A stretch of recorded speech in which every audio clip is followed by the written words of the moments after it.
پڑھیے بھائی۔ بسم اللہ الرحمن الرحیم۔ باب الدین یسر قال النبی صلی اللہ باب دین آسان ہے۔ دیکھو یہ باب حضرت امام بخاری رحمۃ اللہ علیہ جہاں پر ایک غلط فہمی کو دور کرنے کے لیے لائے ہیں۔ اس سے پچھلے ابواب کے اندر جہاد کا تذکرہ ہے، راتوں کو جاگنے کا تذکرہ ہے، روزے کی شکل میں دن بھر بھوکے اور پیاسے رہنے کا تذکرہ ہے، یعنی وہ اعمال جو بظاہر طبیعت کے لیے مشقت کا ذریعہ ہیں، ان اعمال کا ذکر کیا گیا۔ ایمان کا تقاضا یہ ہے کہ انسان ان اعمالوں کی پابندی کرے۔ تو کسی کے ذہن کے اندر یہ خیال پیدا ہو سکتا تھا کہ بے دین تو بڑا بھاری اور مشکل ہے، اور جب دین بہت بھاری اور مشکل ہے تو اس پر ہم عمل کیسے کریں گے؟ تو ہم سے تو دین پر عمل ہی نہیں ہو سکے گا، اور بھئی جب اتنا مشکل ہے عمل ہم کر ہی نہیں سکتے تو کیسے کریں؟ لہٰذا ہم تو معذور ہیں۔ کسی کے ذہن کے اندر یہ وسوسہ اور خطرہ پیدا ہو سکتا تھا، اس کو دور کرنے کے واسطے یہ باب لائے۔ الدین یسر، دین تو آسان ہے۔ اللہ نے قرآن پاک میں اس بات کو واضح فرمایا، ما جعل علیکم فی الدین من حرج۔ اللہ نے دین کے معاملے میں آپ کے اوپر تنگی نہیں رکھی ہے۔ ایسے فرمایا، یرید اللہ بکم الیسر ولا یرید بکم العسر۔ اللہ تمہارے لیے آسانی چاہتے ہیں، تم کو تنگی اور مشکل میں ڈالنا نہیں چاہتے۔ تو دین بہت آسان ہے۔ دیکھو اس کا صحیح مطلب بھی سمجھنا ضروری ہے۔ بہت سے لوگ اس کا یہ غلط مطلب نکال لیتے ہیں کہ بھی دین تو بڑا آسان ہے، لہذا جن باتوں پر عمل ہو سکے آسانی سے کر لو، جن پر عمل نہ ہو سکے ان کو چھوڑ دو۔ بھائی ہم ہندوؤں کے ملک میں رہتے ہیں، یا داڑھی رکھنے میں بڑی دقت ہے، یا ٹوپی اوڑھنے میں بڑی دقت ہے، ہمارا ہندوؤں میں کاروبار ہے، بھائی وہاں جائیں گے داڑھی رکھ کر کے تو لوگ کیا سوچیں گے، ٹوپی اوڑھ کے جائیں گے تو کیا سوچیں گے، کرتا پاجامہ پہنیں گے، تو بھئی یہ ساری چیزیں تو ہمارے لیے ہندوستان میں بڑی مشکل ہیں، لہٰذا دین آسان ہے، جو مشکل ہے اسے چھوڑو۔ یہ مطلب نہیں ہے۔ الدین یسر کا مطلب یہ ہے کہ اللہ تبارک و تعالیٰ نے دین میں انسانوں کی سہولت کا پورا لحاظ رکھا ہے۔ مثلا انسان کے اوپر نماز فرض کی گئی، اور نماز کا اصل طریقہ یہ ہے کہ کھڑے ہو کر نماز پڑھیں۔ فرض نمازوں کے اندر قیام فرض ہے، لیکن کوئی آدمی کسی بیماری کے اندر مبتلا ہو گیا، ضعف پیدا ہو گیا، وہ کھڑا نہیں ہو سکتا، تو اب دین نے یہ نہیں کہا کہ نہیں کھڑے ہو سکو یا نہ ہو سکو کھڑا ہونا ہی پڑے گا، نہ، کھڑے ہو سکتے ہو تو کھڑے ہو کر نماز پڑھنی ہے، لیکن بیماری اور عذر کی وجہ سے آپ کھڑے ہونے پر قادر نہیں ہیں، بیٹھ کر نماز پڑھیں، یہ ہے سہولت۔ آپ اتنے کمزور ہو گئے، کوئی بیماری میں اتنا لاغر ہو گیا کہ وہ بیٹھنے پر بھی قادر نہیں ہے، تو فرمایا لیٹ کے پڑھو، یہ ہے سہولت۔ روزہ فرض کیا گیا، فمن شہد منکم الشہر فلیصم، جو مومن رمضان کا مہینہ پالے اس پر فرض ہے کہ وہ روزہ رکھے، لیکن سفر میں روزہ رکھنے میں دشواری ہوتی ہے، بیماری میں آدمی کو دقت ہوتی ہے، تو اب سہولت پیدا کر دی۔ فمن کان منکم مریضا او علی سفر فعدۃ من ایام اخر۔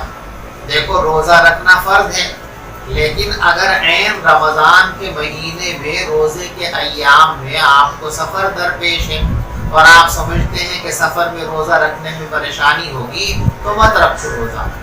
جب سفر سے فارغ ہو کر کے آ جاؤ گے تو رمضان کا مہینہ گزرنے کے بعد جتنے سفر میں آپ کے روزے چھوٹے ان کی بات میں پتہ کر لیجیے گا۔ بیمار ہو گئے، بیماری میں روزہ رکھنا آپ کو دشوار ہو رہا ہے تو مت رکھو۔ جب آپ تندرست ہو جائیں گے تو رمضان گزرنے کے بعد، تندرست ہو جانے کے بعد جتنے روزے آپ بیماری میں نہیں رکھ سکے اتنے روزے بعد میں رکھ لیجیے گا، یہ ہے سہولت۔ اللہ نے دینی احکام کے اندر انسان کی سہولتوں کو پیش نظر رکھا ہے. یا یوں کہہ سکتے ہیں اس کو کہ اللہ نے دین کے نام پر وہی کام انسان کے ذمے لگائے ہیں جن کاموں کو انسان کر سکتا ہے. جو کام انسان کی قدرت اور استطاعت کے باہر ہیں ایسا کوئی عمل انسان پر لازم نہیں کیا گیا. اس کو فرمایا گیا لا یکلف اللہ نفسا الا وسعها.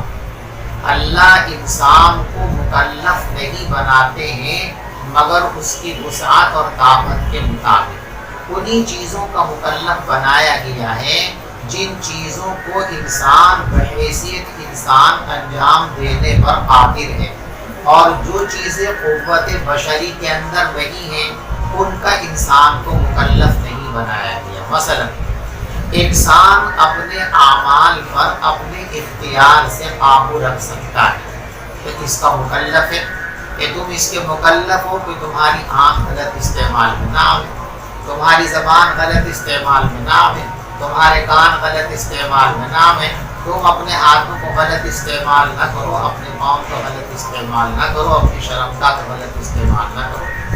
تو ان چیزوں پر انسان اپنے اختیار سے قابو کر سکتا ہے، لہذا اس کا انسان کو مکلف بنایا گیا کہ ان سب کی حفاظت کرو، ان کا غلط استعمال نہیں ہونا چاہیے، اور اگر غلط استعمال کرو گے تو پٹو گے، سزا دی جائے گی اس کی.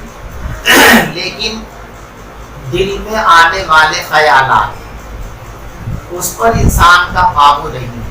ابھی دل میں کیا خیال آئے گا یہ انسان کی قدرت میں نہیں، لہٰذا اس کا مکلف بھی آپ کو نہیں بنایا گیا کہ اس کی آپ حفاظت کرو، بلکہ کہہ دیا گیا ڈرنے کی ضرورت نہیں. کیسے خیالات آ رہے ہیں ان کو آنے دیجیے، ان میں اپنے دل کو لگائیے نہیں. دل کو ان میں لگانا یہ اختیار کی چیز ہے، لہٰذا اس کے مکلف ہو کہ دل کو اس میں لگائیے نہیں. لیکن آ رہے ہیں تو ایک نہیں 1 کروڑ آ جائیں آپ کو کوئی نقصان نہیں ہوگا. تو الدین یسر کا مطلب یہ ہے کہ جو چیزیں بشر کی حیثیت سے انسان انجام دے سکتا ہے انہی چیزوں کی پابندی اسلام کے اندر رکھی گئی ہے، اور جو چیزیں قوت بشری سے باہر ہیں ان چیزوں کو اسلام کی تعلیمات میں اور شریعت کے احکام میں شامل نہیں کیا گیا، ان کی پابندی کا انسان کو مکلف نہیں بنایا گیا. یہ مطلب ہے الدین یسر کا. یہ مطلب نہیں کہ آپ کا دل کسی چیز کو چاہے تو کر لو اور جس چیز کو نہیں چاہتا کہ بس یہ کام تو چھوڑ دے، چونکہ یہ مشکل ہے. الدین یسر، دین آسان ہے. پیغمبر علیہ السلام نے ارشاد فرمایا احب الدین الی اللہ، اللہ کے نزدیک سب سے پسندیدہ دین الحنیفیۃ السمحہ، سیدھا اور آسان دین ہے. دیکھو یہ حنیفیہ حنفہ سے نکلا ہے. حنفہ کے معنی آتے ہیں مائل ہو جانا. حضرت ابراہیم علیہ السلام کی یہ صفت بیان کی گئی قرآن کے اندر، ما کان ابراہیم یہودیا ولا نصرانیا ولکن کان حنیفا مسلما. ابراہیم علیہ السلام نہ یہودی تھے اور نہ نصرانی تھے، بلکہ وہ تو سیدھے مسلمان تھے. یعنی تمام باطل چیزوں سے وہ موڑ کر کے اسلام پر آ گئے تھے. تمام باطل چیزوں سے انہوں نے اپنا رخ موڑ لیا تھا. تو اسلام بھی یہ ایسی یہ دین وہ دین ہے کہ جس کو تمام باطل اور غلط چیزوں سے ایک طرف کر لیا گیا ہے اور آسان بھی ہے. یعنی قوت بشریہ کے اندر جو چیزیں ہیں وہی اسلامی احکام کے طور پر طے کی گئی ہیں. جو قوت بشریہ سے باہر کی چیزیں ہیں اس کا انسان کو مکلف نہیں بنایا گیا.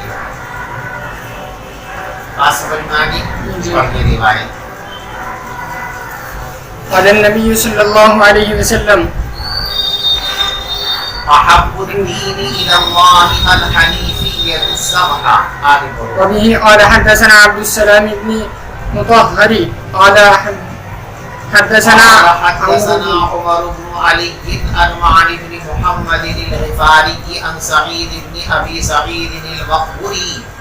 دیکھو یہ سعید مقبری جی ان کا مکان قبرستان کے مقبرے کے بالکل پاس میں تھا، اس لیے ان کے جاننے والے پہچان کے طور پر کہ وہ قبرستان والے، یعنی جن کا قبرستان میں رہتے تھے، قبرستان کے پاس میں ان کا گھر تھا، تو پہچان کے لیے بھی کون سے سعید؟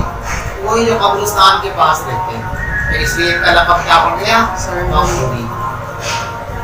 عن ابی ہریرہ رضی اللہ عنہ عن النبی صلی اللہ علیہ وسلم قال ان الدین یسر ولن یشاد الدین احد الا غلبہ فسددوا وقاربوا وابشروا واستعینوا بالغدوة والروحة وشیء من الدلجہ او کما قال۔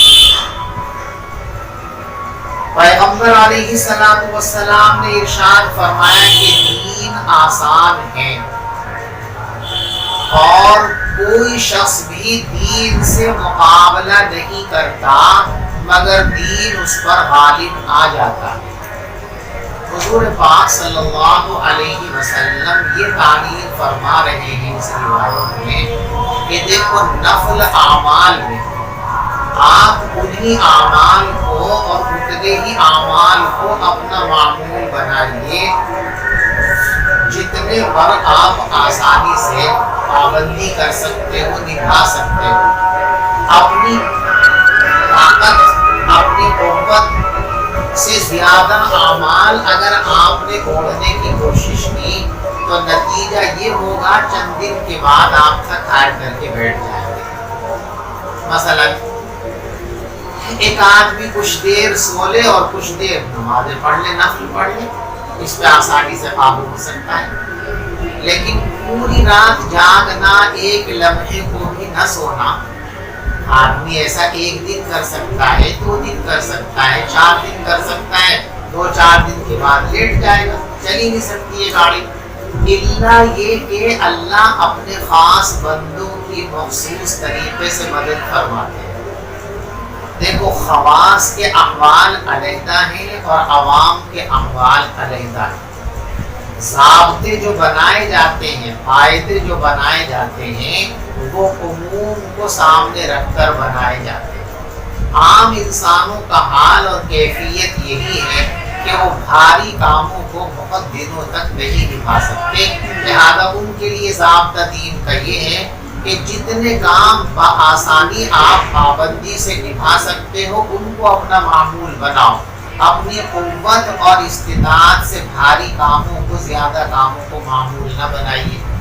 ایک آدمی مطالعے کے شوق میں روزانہ کتاب لے کر کے بیٹھتا ہے، 11 ساڑھے 11 بجے رکھ کر کے سو جاتا ہے، اس پر وہ پابندی کر سکتا ہے، 11 بجے تک جاگ لیا، اس کے بعد سو گیا، فجر تک اس کے لیے نیند کافی ہے۔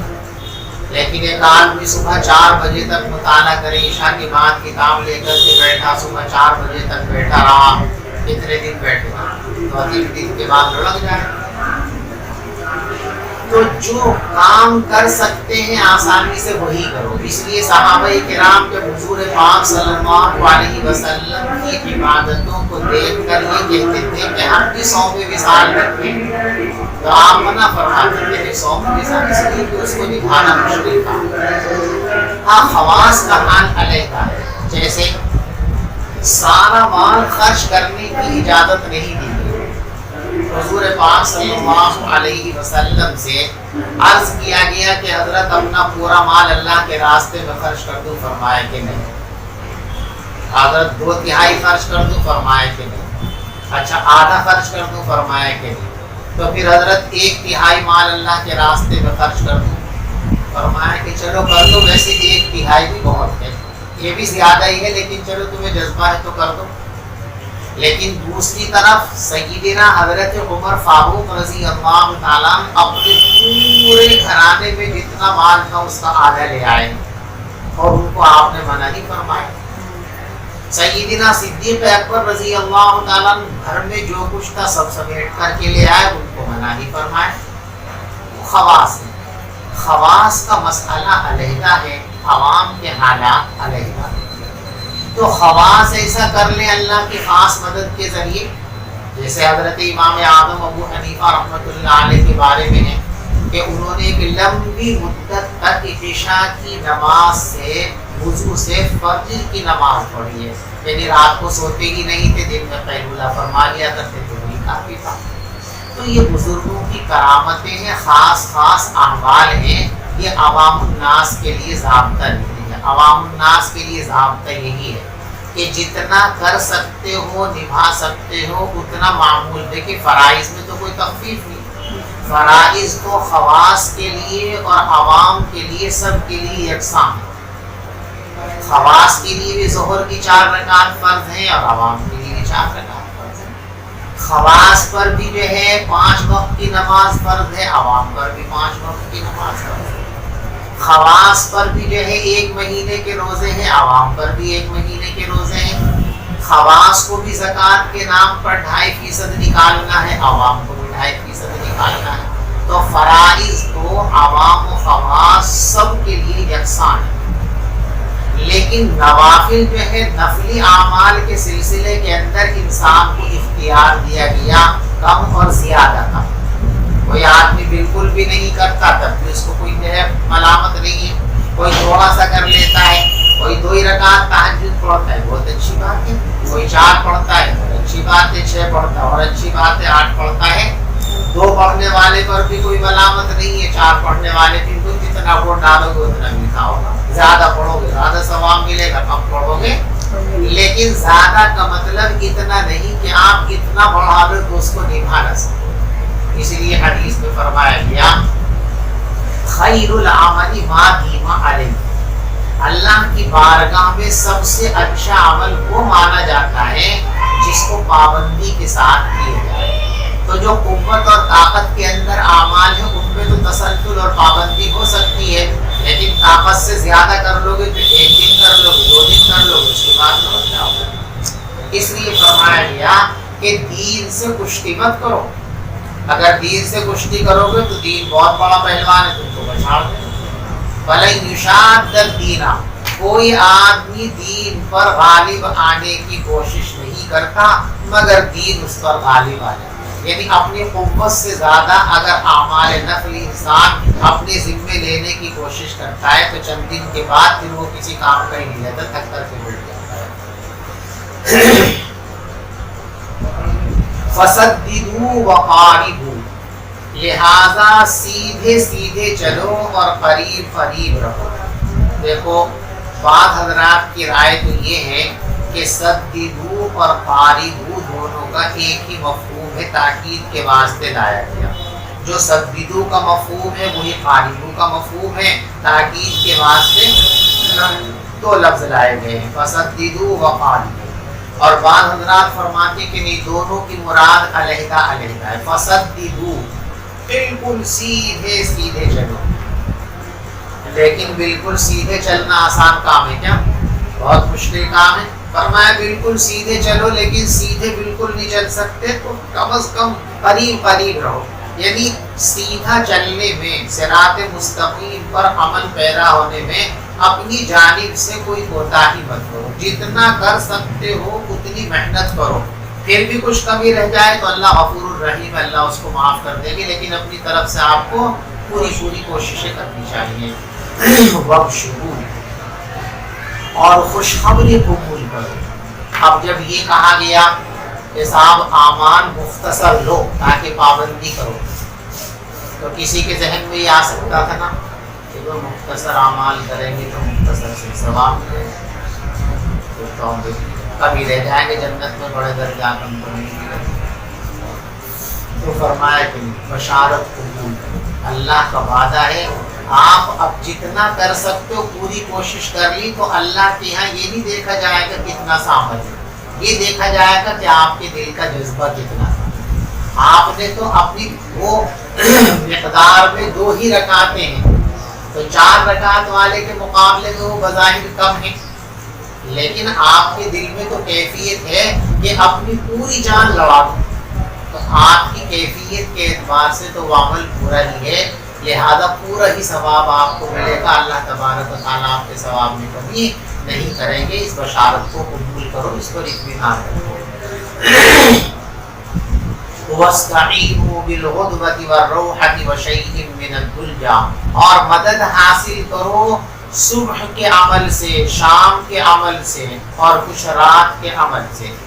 یہ عرب کے اعتبار سے آپ نے مثال دی ہے سفر کی۔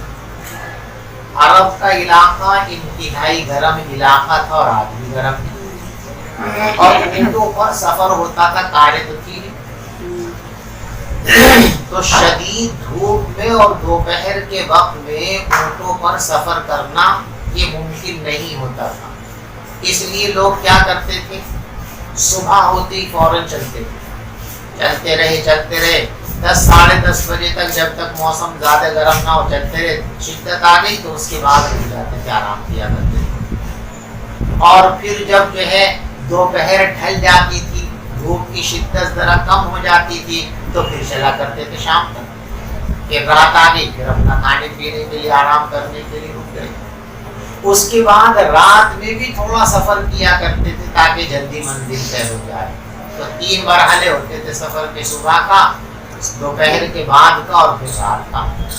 تو فرمایا ایک ہی وقت میں سارے معمول آپ نہیں کر سکتے، تو اپنے معمول کو تقسیم کر لو، کچھ صبح میں کر لو، کچھ شام میں کر لو، کچھ رات میں کر لو۔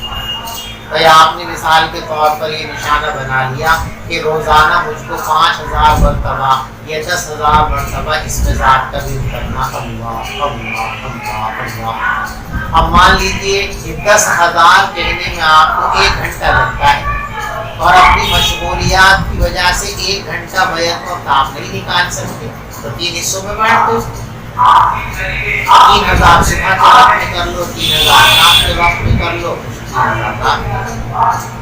اسی لیے ہمارے مشائخ کے معمولات کی یہ ترتیب ہے کہ کچھ تسبیحات صبح کے وقت پڑھواتے ہیں، کچھ شام کے وقت پڑھواتے ہیں، کچھ تہجد کی نماز میں پڑھواتے ہیں، تسبیحوں میں۔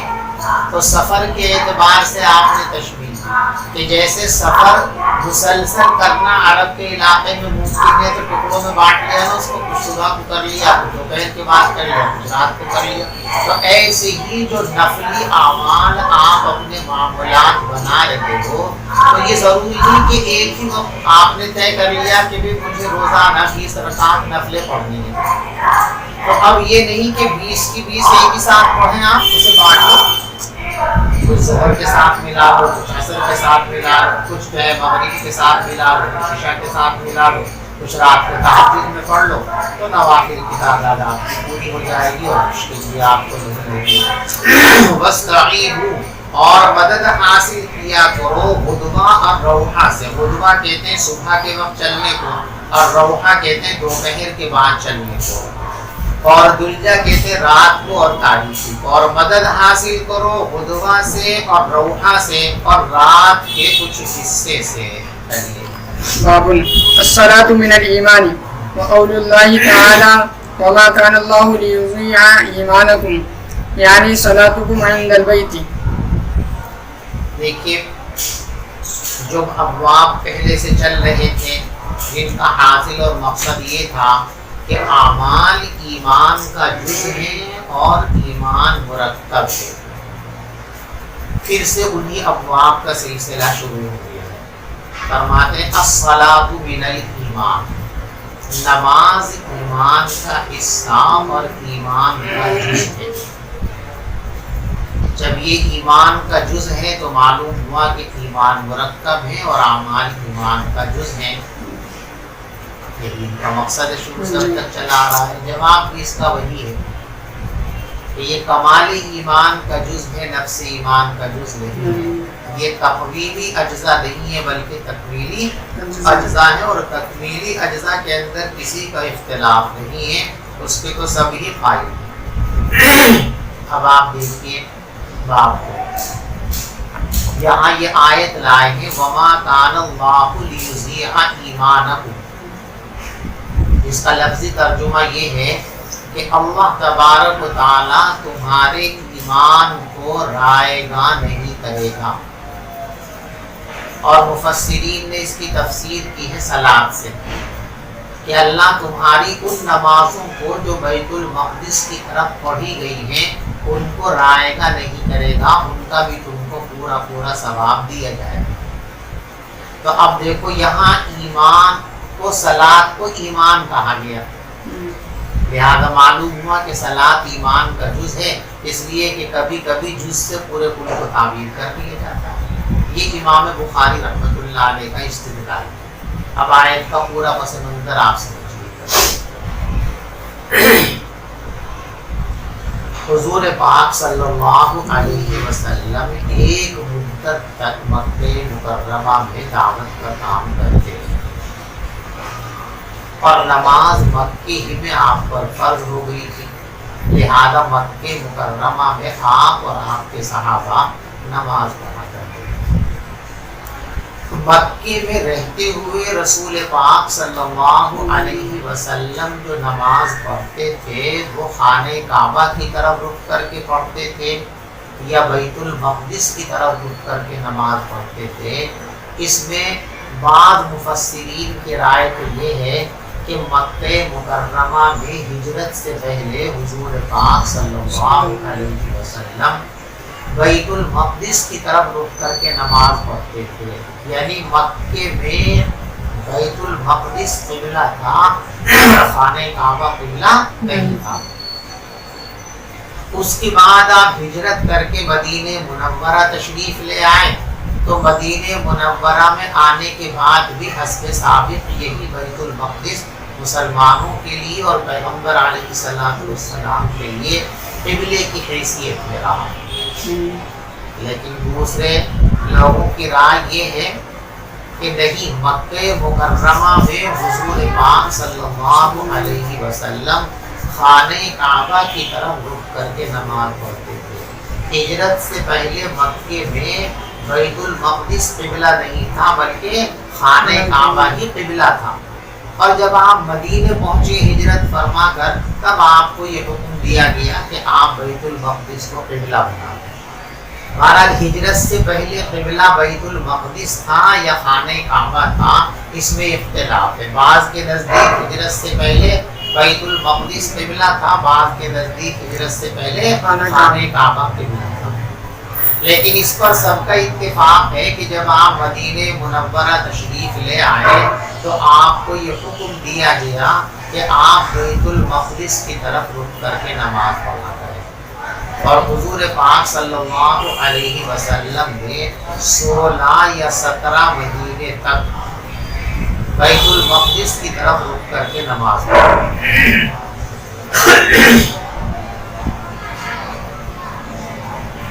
اس کا مقصد کیا تھا؟ مقصد اس کا یہ تھا کہ یہودیوں کا قبلہ ہے بیت المقدس، تو مدینے میں پہنچ کر پیغمبر علیہ السلام بہت سارے معاملات میں جہاں یہودیوں کی مشابہت ہو سکتی تھی تو اس کی رعایت کرتے تھے تاکہ وہ کچھ قریب آ جائیں اور دین کو سمجھنا اور قبول کرنا ان کے لیے آسان ہو جائے۔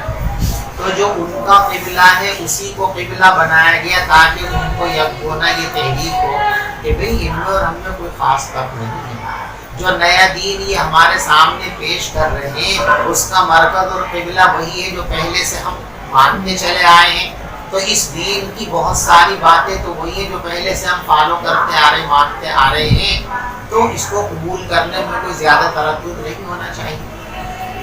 لیکن بجائے اس اثر کے الٹا اثر ان پہ ہوا، لوگوں سے یہ کہنا شروع کر دیا کہ ذرا انتظار کرو، آہستہ آہستہ محمد صلی اللہ علیہ وسلم ہمارے ہی دین میں آ جائیں گے یہودیت میں۔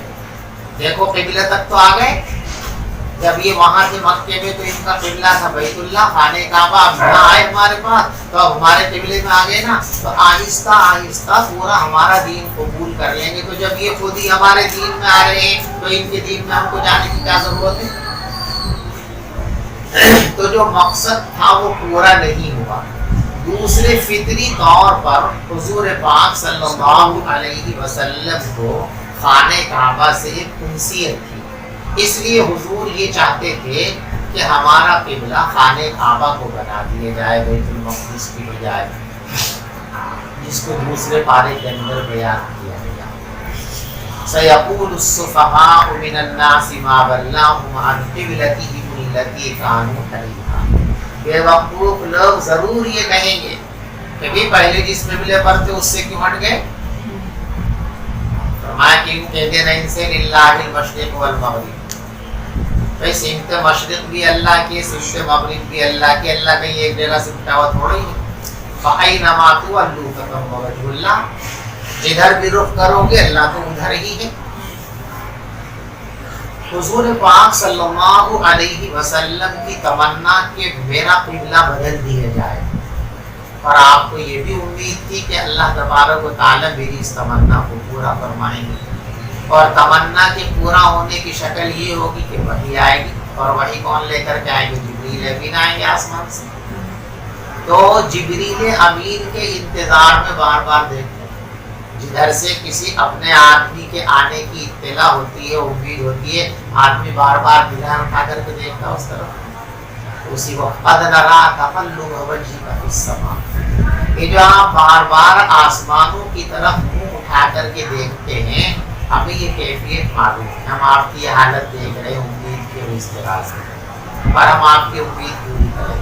فَلَنُوَلِّيَنَّكَ قِبْلَةً تَرْضَاهَا، ضرور بھی ضرور ہم آپ کا رخ کر دیں گے اس قبلے کی طرف جس کو آپ پسند کرتے ہیں، اور فرمایا لو بس کیا انتظار کرتے ہو، کر ہی دیتے ہیں۔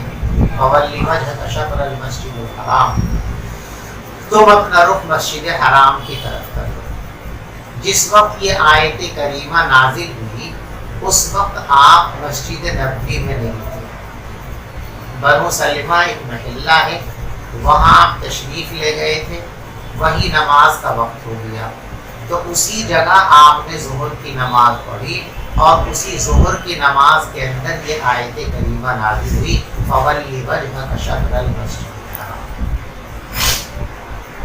یہاں آدھی نماز آپ نے ادھر پڑھی، آدھی نماز آپ نے ادھر پڑھی۔ اس کے بعد آپ تشریف لے آئے مسجد نبوی میں، تو مسجد نبوی میں سب سے پہلے جو آپ نے مدینے میں قبلے کی طرف رخ کر کے نماز پڑھی، کعبے کی طرف، وہ عصر کی نماز ہے۔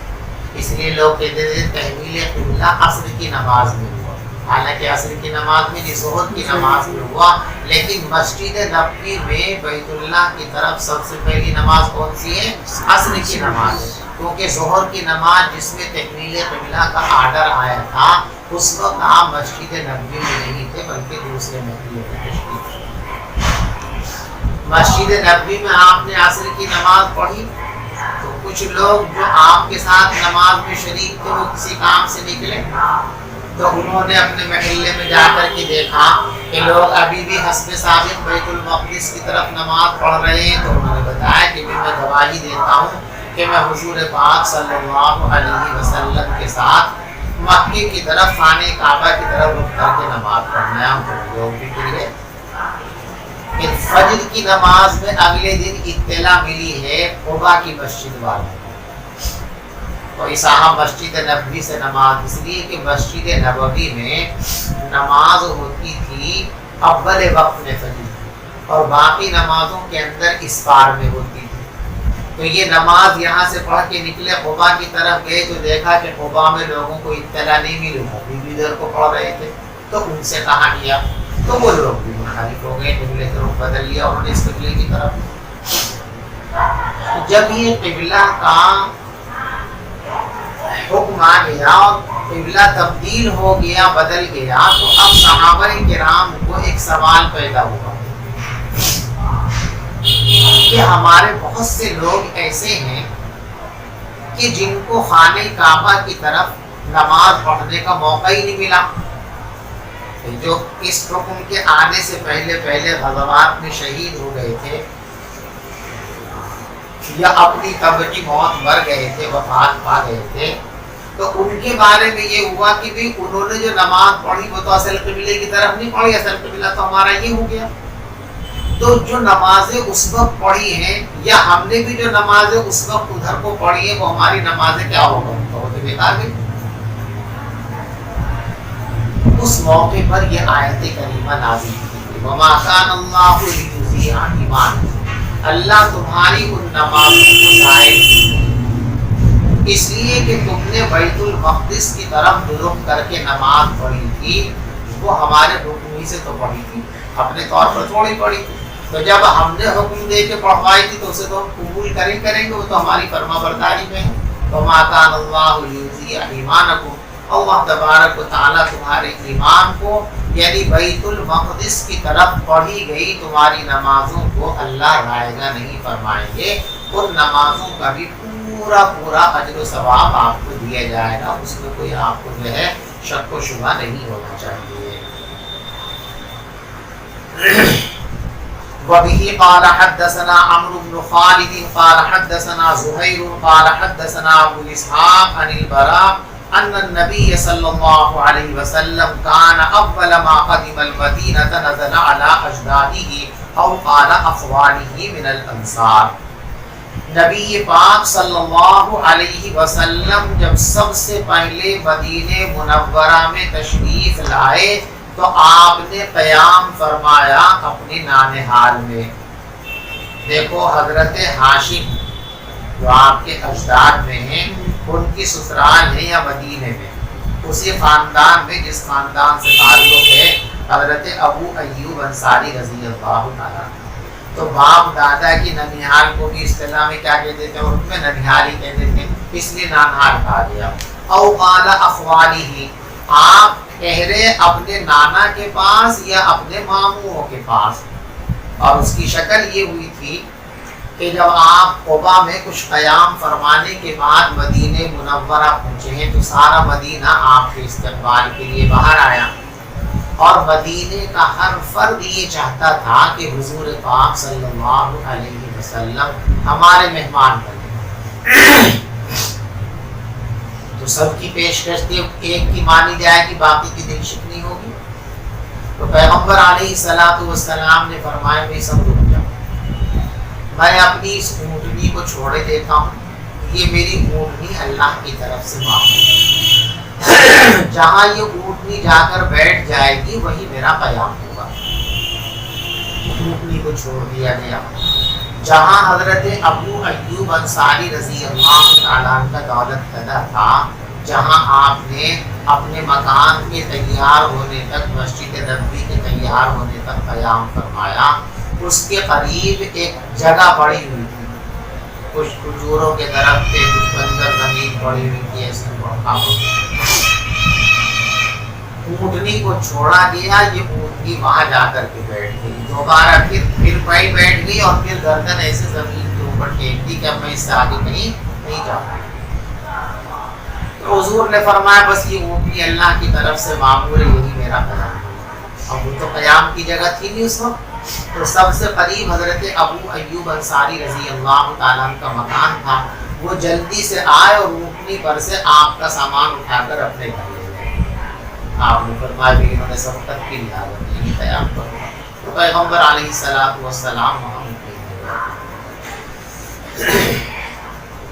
وَأَنَّهُ صَلَّى قِبَلَ بَيْتِ الْمُقَدَّسِ 16 شهرا أو 17 شهرا، اور حضور پاک صلی اللہ علیہ وسلم 16 مہینے تک یا 17 مہینے تک بیت المقدس کی طرف رخ کر کے نماز پڑھتے رہے۔ وَكَانَ يُعْجِبُهُ أَن تَكُونَ قِبْلَتُهُ قِبَلَ الْبَيْتِ، اور آپ یہ پسند فرماتے تھے کہ آپ کا قبلہ بیت اللہ خانہ کعبہ کو بنا دیا جائے۔ وَأَنَّهُ صَلَّى أَوَّلَ صَلَاةٍ صَلَّاهَا صَلَاةَ الْعَصْرِ، اور سب سے پہلی نماز جو آپ نے قبلے کی بیت خانہ کعبہ کی طرف رخ کر کے پڑھی ہے وہ عصر کی نماز ہے۔ تو میں نے آپ کو بتا دیا کہ اصل تو ظہر کی نماز کے اندر یہ واقعہ پیش آیا تھا، لیکن وہ مسجد نبوی کے اندر مکمل نماز مسجد نبوی کے اندر پہلی مرتبہ عصر کی نماز ہوئی خانہ کعبہ کی طرف رخ کر کے۔ وصلی معہ قوم، اور حضور پاک صلی اللہ علیہ وسلم کے ساتھ کچھ لوگ، سب لوگوں نے نماز پڑھی۔ فخرج رجل ممن صلی معہ، تو ایک آدمی ان لوگوں میں سے جنہوں نے حضور کے ساتھ نماز پڑھی تھی وہ مسجد سے نکلے۔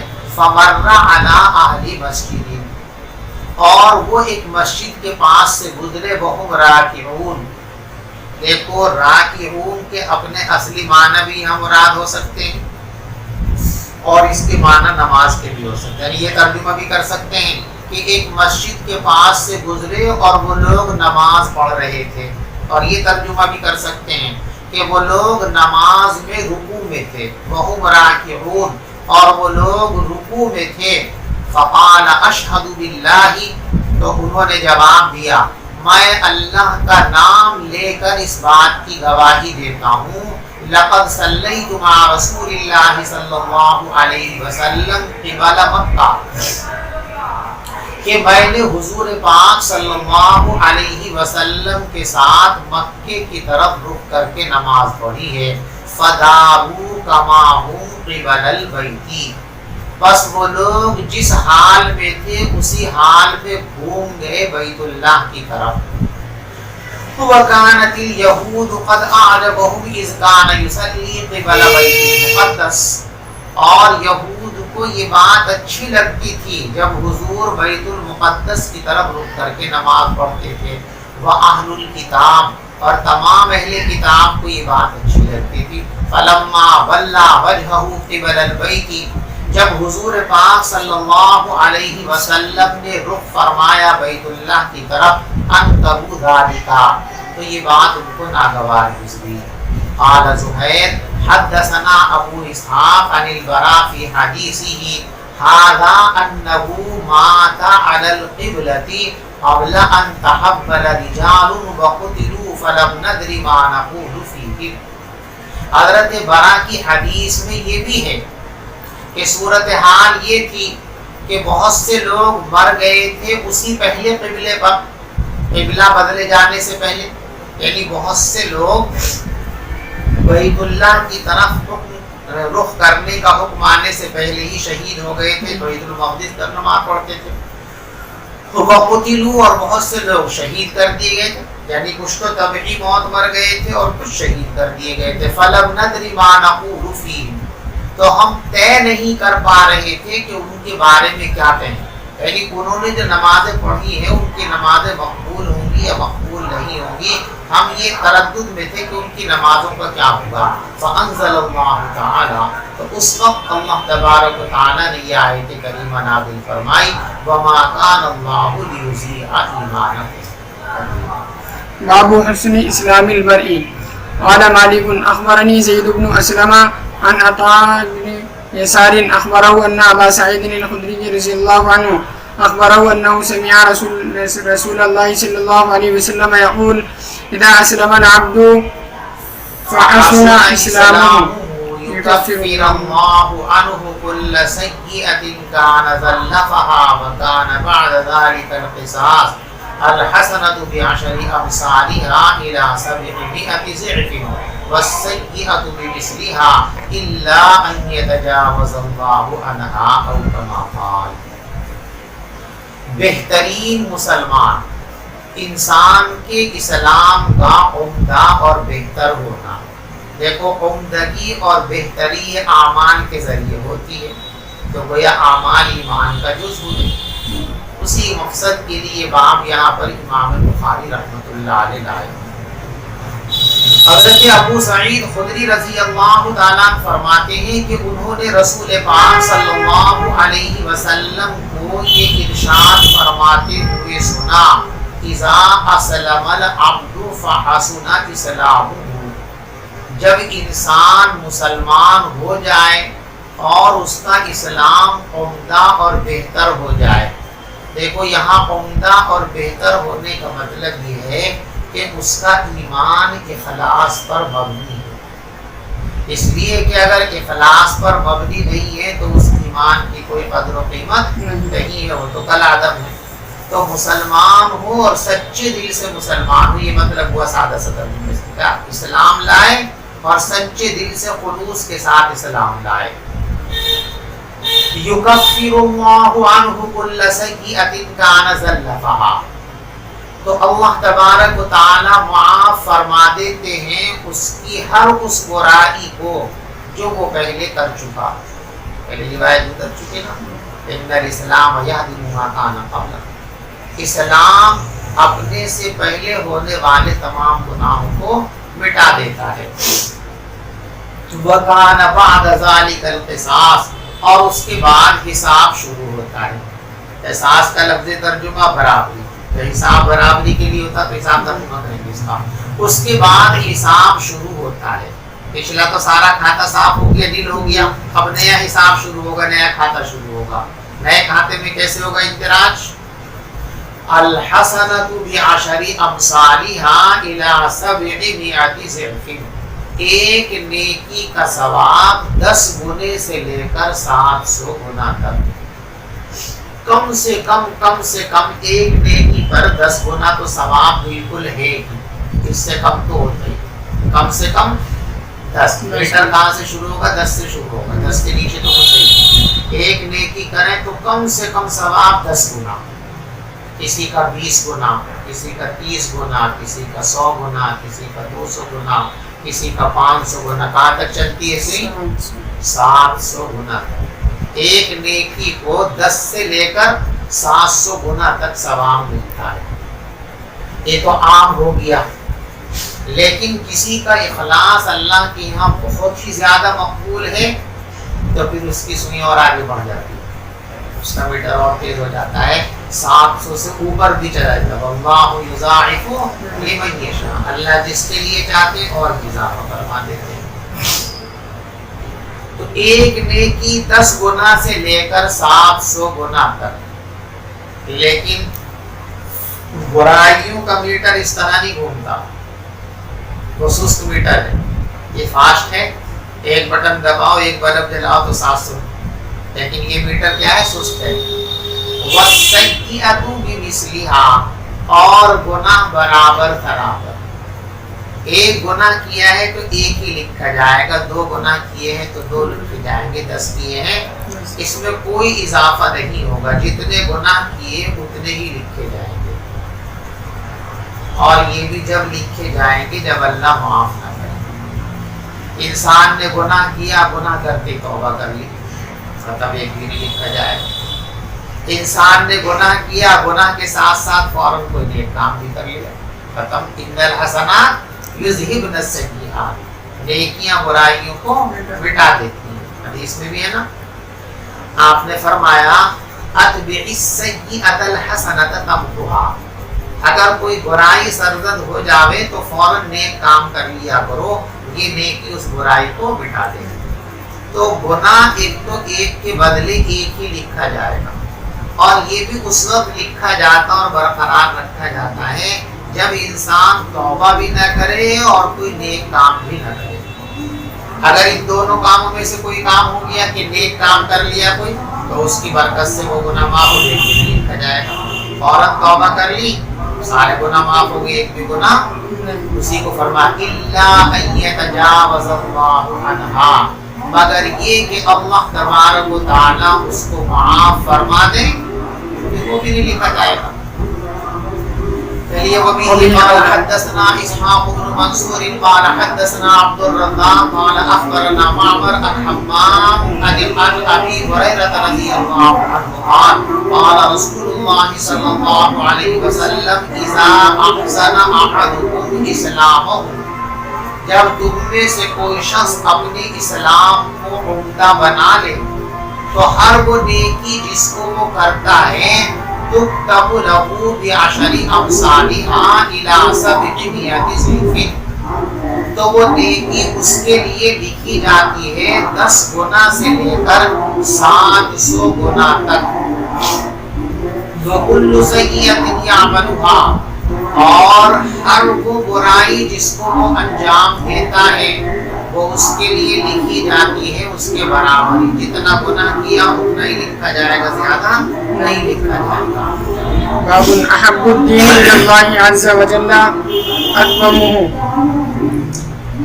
جو بات ابھی بیان کی گئی تھی کہ عمل چاہے تھوڑا ہو لیکن تسلسل کے ساتھ ہو، اس میں برکت اور مقبولیت ہو. گھنٹے دار جو عمل ہوتا ہے، آج کر لیا پھر چھوڑ دیا، پھر کر لیا پھر چھوڑ دیا، اس میں برکت نہیں ہوتی ہے، تو اللہ کو پسند نہیں. اللہ اس بات کو پسند کرتے ہیں کہ بندہ جو کام بھی کرے بس اسے کرتا ہے. ایک دیکھو، جو چیز کسی کو پسند ہوتی ہے جب وہ چیز اسے ایک بار ملتی ہے تو پھر اسے اس کا انتظار سا ہوتا ہے. آپ کا کوئی محبوب اور دوست ہے اور جمعرات کو آپ کے پاس آتا ہے تو بھلے ہی کوئی آپ نے ایگریمنٹ نہیں کر رکھا کہ جمعرات کو آنا ہی آنا، ایگریمنٹ تو نہیں ہے، لیکن ہر جمعرات کو آپ منتظم شاید آ گیا اور پچھلی جمعرات کو آیا تھا تو آ گیا. ایسے ہی اللہ تبارک و تعالیٰ کے لیے جب کوئی بندہ نفلی عمل کرتا ہے تو اللہ اس کو پسند کرتے ہیں. اللہ یہ چاہتے ہیں کہ اس عمل کو اس وقت میں بار بار دہرایا جائے، تو اس کو بار بار دہرائے گا تو اللہ کو اچھا لگے گا. اب آج کر لیا پھر 2 دن کی چھٹی، 6 دن کی چھٹی، تو یہ اللہ کو پسند ہے. اس لیے نوافل میں پہلے بتا چکا، فرائض میں تو تعین ہے، وہ تو سب کے لیے یکساں ہے، اس میں نہ کمی ہے نہ بیشی ہے، لیکن نفل جو معمولات اور اعمال ہیں ان میں اس کا خیال رکھنا چاہیے کہ چاہے تھوڑا معمول ہو لیکن پابندی کا ہے. ایک آدمی صرف 500 مرتبہ ہی اللہ اللہ کہتا ہے لیکن روز کہے، ایسا نہیں کہا تو 2000 دفعہ کہہ دیا کل کو بالکل چھٹی، پرسوں کو یہ نہیں. 500 کہنا روزانہ کہے، 100 مرتبہ کہنا روزانہ کرو، پابندی سے کرو. چاہے آپ یہ معمول بناؤ کہ بھی روزانہ 100 مرتبہ میں اللہ اللہ اللہ، 100 ہی مرتبہ ٹھیک ہے کرو لیکن روز پابندی سے کرو. ایسا نہیں کہ ایک دن 1000 کر لیا اور پھر 1 ہفتے کی چھٹی کر دی، یہ پسند نہیں اللہ. آپ سمجھے؟ اسی کو فرمایا احب الدین الی اللہ عز وجل ادومہ، اللہ کے نزدیک سب سے محبوب دین یعنی سب سے محبوب عمل وہ ہے جو مسلسل ہو، دائمی ہو، پابندی کے ساتھ کیا جائے. دیکھو اس سے امام بخاری رحمۃ اللہ علیہ کا استدلال اس طرح ہے کہ یہاں دین، عمل کو دین کہا گیا، عمل ہی کی تو پابندی ہوگی، زبان کس میں ہوگا؟ عمل میں ہوگا نا. تو سب سے پسندیدہ عمل وہ ہے جو پابندی سے کیا جائے. یہاں عمل کو دین سے تعبیر کیا گیا تو معلوم ہوا کہ عمل دین کا جز ہے اور دین اور ایمان دونوں ایک ہی ہے، لہذا عمل ایمان کا بھی جز ہوا. امام بخاری رحمۃ اللہ علیہ کا مدعا ثابت ہو گیا. جواب اس کا کوئی جو پہلے بھی ایک بار دیا جا چکا، کئی بار دیا جا چکا کہ حضرت آپ کی نظر میں دین اور ایمان دونوں ایک ہوں لیکن حقیقت میں دونوں ایک. دین ایک علیحدہ حقیقت ہے اور ایمان دین احکام شرعیہ کے مجموعے کا نام ہے اور ایمان دل کے اندر پائی جانے والی تصدیق کا نام ہے، لہذا یہ دونوں ایک نہیں ہے. لہذا اگر عمل دین کا جز ہے تو اس کی وجہ سے ایمان کا بھی جز ہو جائے، ایسا نہیں ہو سکتا. وبه قال حدثنا محمد بن المثنى قال حدثنا يحيى عن هشام قال اخبرني ابي عن عائشه رضي الله تعالى عنها ان النبي صلى الله عليه وسلم دخل عليها وعندها امرأة قال من هذه؟ قالت فلانة تذكر من صلاتها قال ما عليكم بما تطيقون فوالله لا يمل الله حتى تملوا وكان احب الدين اليه ما دام ما عليه صاحبه او كما قال صلى الله عليه وسلم. حضرت عائشہ صدیقہ رضی اللہ تعالی عنہا فرماتی ہیں کہ نبی پاک صلی اللہ علیہ وسلم ان کے پاس تشریف لائے اور اس وقت ان کے پاس ایک عورت بیٹھی ہوئی تھی. حضرت عائشہ صدیقہ رضی اللہ تعالی عنہا کے مقام پر ایک عورت آئی ہیں، حضرت عائشہ سے ملنے کے لیے وہ بیٹھی ہوئی ہیں. اسی دوران حضور پاک صلی اللہ علیہ وسلم گھر میں تشریف لے آئے تو آپ نے جب ایک عورت کو دیکھا تو اس کے بارے میں پوچھا کہ یہ کون عورت ہے. تو حضرت عائشہ نے فرمایا کہ حضرت آپ نہیں جانتے، یہ وہی ہیں جن کی نمازوں کے چرچے ہیں پورے مدینے میں کہ بڑی نمازن ہے. یعنی اتنی کثرت سے یہ نفلیں پڑھتی ہے، اتنی کثرت سے نفلیں پڑھتی ہے کہ پورے مدینے میں چرچے میں فلاں جو ہے وہ بڑی نمازن ہے. وہ تو بڑی نمازن ہے، بہت ہی نماز پڑھے وہ تو بڑی نمازیں پڑھتی ہے، اس کی نماز کے چرچے ہیں. آپ نے فرمایا چھوڑو یہ چرچے والی نماز کو چھوڑو. علیکم بما تطیقون، تم انہی اعمال کو اختیار کرو، اپنے ذمے لو جن کو تم نبھانے کی طاقت رکھتے ہو.